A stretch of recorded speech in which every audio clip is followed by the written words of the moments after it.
别看这种龙虾个头不大，只有半斤重，25到30厘米长，但即使是在品质出众的日本高档海鲜里，它也能占一席之地。私いいですか？会長、エビ持ってきましたので。はい。よろしくお願いします。看到好食材，谭彦斌按捺不住要一试，直接把活泼的龙虾剖开，切片成刺身，用最简单的方式，方能吃到最本真的味道。はい、どうぞ。はい、どうも。じゃあ、食べてみます。はい、どうぞ。白而通透的龙虾肉，蘸上芥末和酱油，入口瞬间冰凉弹牙，每一口龙虾的鲜味儿都在口中清新的舒展。うまいですね。うまい。さすが。新鮮プリプリ。龙虾的甜、酱油的厚和芥末的辣，达成了微妙的平衡。本当に美味しい伊勢海老ありがとうございます。とてもこちらこそありがとうございます。そうですね。広東語で言うと、好新鮮、好滑、好甜。好鮮。好食。好多謝你。試下。はい。いただきます。はい。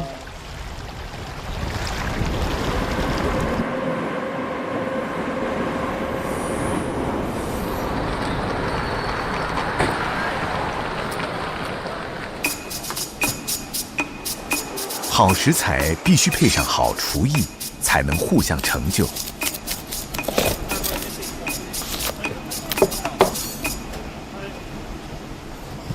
已经很少下厨的谭彦斌决定用这次采购的龙虾做几道菜。龙虾卷的灵感来自古典粤菜大虾卷，谭彦斌用龙虾代替大虾，甜脆度将会提升。在切片的龙虾肉中穿入火腿丝和莴笋丝，手工的好坏直接决定双丝在炒的时候是否脱落。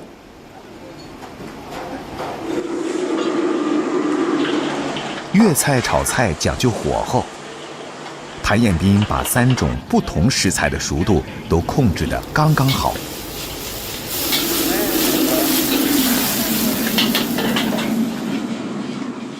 Q 弹的龙虾肉夹杂着咸香的火腿和爽脆的莴笋丝，口感丰富，滋味无穷。香口的菜肴似乎在全世界都受到欢迎。上世纪80、90年代开始流行的金沙做法和龙虾十分般配。给龙虾裹上咸蛋黄酱，炒至酱汁起沙。龙虾表面披上了一层色泽金黄、酥脆干香的外皮，便大功告成。外酥里嫩的口感，让人欲罢不能。蒸是粤菜常见的烹饪方式，广东人笃信这样最能吃到食材本身的味道。谭彦斌撒上老广常用的豆豉，昂贵的龙虾顿时增添了家常亲切感。在豉汁的加持下，龙虾肉咸鲜爽滑，鲜美多汁。日语里，龙虾写作海老，因虾背卷起的姿态像老人，一对触角像长须，因而龙虾还有长寿的吉祥寓意，是广东料理高档宴席上的颜值担当。一桌好菜，谭彦斌和几位餐厅资深员工一起尝鲜。餐厅开业22年，他的员工有日本人、中国人，也一直在日本人口味和祖国正宗粤菜味道中寻找平衡点。但无论吃过多少美味，他最爱的依然是简简单单清蒸的红石斑鱼，因为那是小时候的味道。最中意清蒸紅斑，依家啲好中意，嗰個味道係阿媽嘅味道。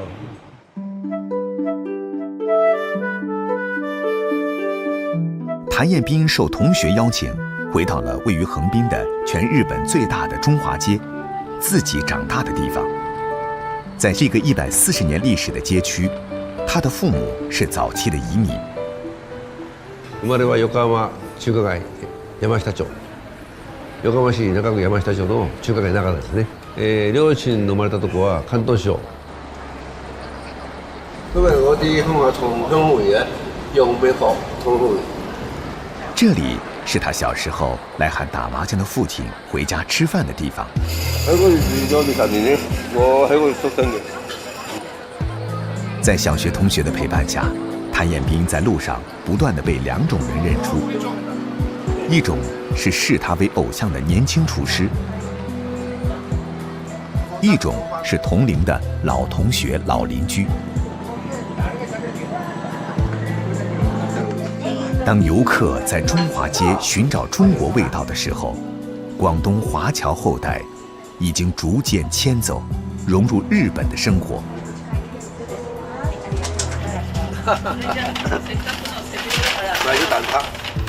但总有那么一些雪泥红爪，印证着广东人在这片土地上的拼搏与荣光。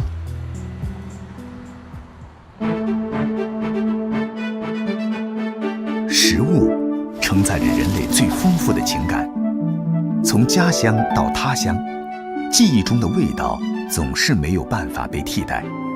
在中国近代史上的闯关东、走西口、下南洋的移民潮中，那些难以忘却的家乡味儿，也就随着人们的迁徙的足迹，走向世界。这些小菜呢，就是我们汤里面的配菜，最重点呢就是这个油条，我们放在汤里面泡一下。这碗汤呢，我们要经过3桶的骨头来熬，大概要6个钟头以上。喝了这个呢，可以喝一杯小茶，去油腻。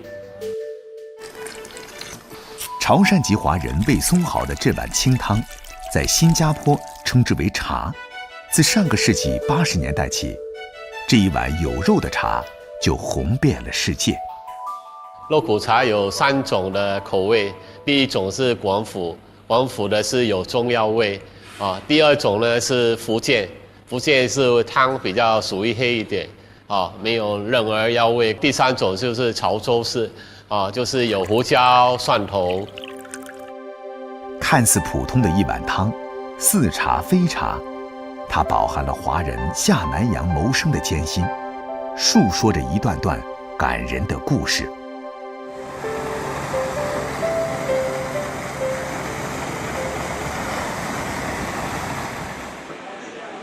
今年55岁的魏松豪是留洋华人的第3代，他是新加坡肉骨茶界的名人。他出品的肉骨茶吸引了不少明星政要前来帮衬，连香港特首访新期间也连夜赶来品尝，一时成了热议话题。一碗正宗的潮式的肉骨茶呢，最重要就是要用到上等的香料。第2呢，就要新鲜的猪肉。第3呢，最重要的就是要用心。你好，这边还有一个豆腐。很少人知道魏松豪的肉骨茶手艺并非祖传。当年为了帮补家计，9岁辍学的魏松豪白天做杂工，晚上到肉骨茶店当服务生。他一开始是洗碗，然后捧菜啊，然后煮饭。因为以前我们的师傅很少教的，就是我们自己用眼睛去看。然后有时候师傅不在说，我们就去帮去替，所以就从这边摸索的学习来的。25岁那年，勤快务实的魏松豪从没想过正值青春年华的自己会迎来一场沉重的打击。一场车祸让他失去了右眼，脊椎骨撞裂，头部失去知觉。医生讲80到90，应该是终身残废，所以我很幸运，然后就康复了，人轮还有能动，逃过了瘫痪的厄运。但魏松豪的容貌已毁，人生陷入了低谷。万幸的是，还有女友的鼓励与相伴。当初我太太的细心的照顾下，然后康复了。我就跑去找工作，找到一份修理汽车的学徒，不过觉得肮脏不利于我的眼睛，所以呢我就辞职了。就想到我小时候当学徒的时候，有学到一门手艺，就是做肉骨茶。1991年，走出困境的魏松豪和姐姐东凑西借，开了一家肉骨茶的小店。前期在肉骨茶当小工时，并未学到制作精髓。开业后的魏松豪，其实在摸着石头过河，留不住食客的胃，也就留不住客源。魏松豪深知这个道理，如何研制出看家配方，成了他最要紧的任务。肉骨茶以前是鼓励吃的，有一个前辈把广东那边煮肉的那种办法拿来这边改良，研究这个肉骨茶就用胡椒来去寒，蒜头呢可以杀菌功效，所以他们就每天早上煮了吃好了，他们就去干活，增加了他的体力。从当年的苦力工人需求出发，要让一碗茶为食客增体力补身体，魏松豪认为材料的货真价实是首要条件。这个你看，这个有血水都是新鲜的，就好了，有一点肉啊，它熬出来啊，它有那个油啊汁，对，还比较香。这样，这个蒜头要大概有。肉骨茶正宗不正宗，懂行的人从喝下的第一口茶汤就已经知晓。要熬出一碗诱人的茶汤，魏松豪靠的是3个锅和3种骨头。为什么只能用大骨，其他的骨头不可以呢？因为大骨熬出来哈，那个骨熟出来，它的汤就会鲜甜。蒜头跟汤啊，全部要熬5个钟头，水滚了就把火关小。猪大骨的胶原蛋白能增强人体制造血细胞的能力，大蒜的蒜素能消炎杀菌，减少病毒对人体的伤害。